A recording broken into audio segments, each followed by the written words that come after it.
আসসালামু আলাইকুম প্রিয় বন্ধুরা, সবাই কেমন আছেন? অনেকদিন পরে গ্রামে আসলাম। গ্রাম পরিবেশটা খুবই ভালো লাগলো। তো ভাবতেছি একটা ভিডিও হয়ে যায় আমার প্রিয় বন্ধুরা।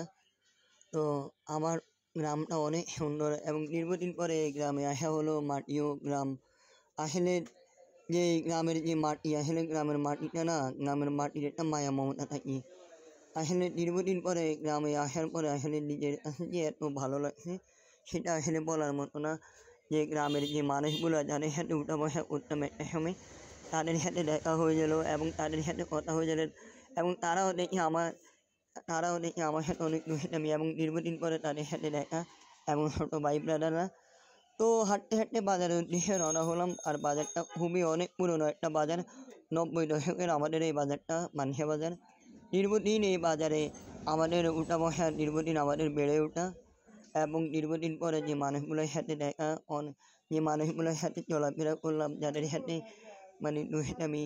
এই যে আমার একজন ভাই, উনি ভাই বললে হবে না, উনি আমার দাদা হয়। দাদার সাথে দীর্ঘদিন পরে দেখা, দাদাও আমাকে মানে মানে একটু মজা করলো আমার সাথে, অনেক দুষ্টামি করলো আমার সাথে। এবং দাদার সাথে একটু কথাবার্তা বললাম যে দাদা এখানে কী নিতেছেন। দাদা বলতেছে লাকড়ি নিতেছে, বাসার জন্য লাকড়ি নিতেছে, শুকনো লাকড়ি। তো দাদার সাথে একটু দুষ্টামি করলাম। দুষ্টামি করার পরে দাদার সাথে একটু হাসি তামাশা করলাম। দাদা এখান থেকে লাকড়ি নিতেছে, তো আর একটু মজা করলাম। এবং দীর্ঘদিন পরে এখানে আসা, দীর্ঘদিন পরে সবার সাথে কথাবার্তা বলা আসলে খুবই একটা আনন্দের বিষয়। তো চলতে চলতে বাজারের উদ্দেশ্যে রওনা হয়ে গেলাম। বাজারে চলে যাব। দীর্ঘদিন পরে 90 দশকের একটা এমন একটা বাজার, অনেক পুরানো একটা বাজার। 90 দশকের এই বাজারটা আসলে অনেক পুরানা।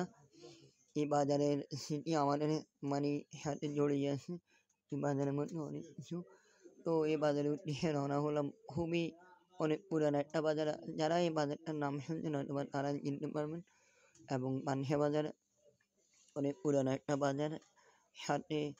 তো কী করলাম, বাজারে চলে এসেছি। বাজারে চলে আসার পরে যে শুভাকাঙ্ক্ষী আছে, ভাই ব্রাদার আছে, তাদের সাথে একটু দেখা করবো এবং তাদের সাথে একটু কথা বলবো, যেহেতু দীর্ঘদিন পরে প্রবাস থেকে এসেছি। এবং আসলে নিজের গ্রামটাকে খুবই মিস করি। নিজের গ্রামে ওই যে আমার সামনে একজন কন্টেন্ট ক্রিয়েটার দাঁড়ায় রয়েছে। আমাদের মাছ থেকে গ্রাম বাংলার অনেক ঐতিহাসিক দেখছেন, মাটি থেকে আলু তোলন হচ্ছে, মাটি থেকে আলু তোলন হচ্ছে। এই আলুগুলা দেখতেছেন কত সুন্দর। মানে এখানে ছোট্ট একটা জাহাজ রোপণ করা হয়েছে। এই জাহাজ থেকে কতগুলো আলু বেরোচ্ছে, দেখেন কতগুলো আলু, আলহামদুলিল্লাহ। মানে এত সুন্দর, এত দৃশ্য, এত সুন্দর একটা দৃশ্য। মানে জাস্ট আপনাদের সাথে মানে শেয়ার করার জন্য ভিডিওগুলো করা। এবং আপনাদের এই যে গ্রাম বাংলার ঐতিহাসিক, গ্রাম বাংলার সৌন্দর্য, এই যে গ্রাম বাংলার সৌন্দর্যগুলো আমাদের মাছ থেকে হারিয়ে যাচ্ছে। কত সুন্দর। আমরা আগে একটা সময় মানুষে আলু খেতি করতো, ধান খেতি করতো, ভুট্টা খেতি করতো, তারপরে কত কিছু করতো, তারপরে পাট খেতি, কত কিছু। কিন্তু এখন আর আছে এগুলো নাই। তো আমরা কী করবো, আমাদের আশেপাশে যদি জায়গা জমি যদি খালি থাকে, তাহলে আমরা বিভিন্ন রকমের ফল ফল পাকড়া বা বিভিন্ন কিছু আমরা করি। তো আর একটা জিনিস আপনাদেরকে দেখাবো, 90 দশকের একটা ইতিহাস। 90 দশকের যারা হয়তো বা 90 দশকের যাদের জন্ম হয়েছে, তারা এই বাতিটা চিনবে। এটা হচ্ছে স্যারক। এই স্যারকটার কথা যারা পুরনো, তারা হয়তো বা মনে রাখতে পারবে। এটা একটা স্যারক। এই স্যারক দিয়ে একটা সময় মানুষের বাড়ি বাড়ি যে মানে আলো দিয়ে পড়াশোনা করতাম আমরা। কিন্তু আছে এখন যারা ওই বর্তমান জমানা আছে নাই। কোথায় হারিয়ে গেছে, কোথায় এগুলো হারিয়ে গেছে।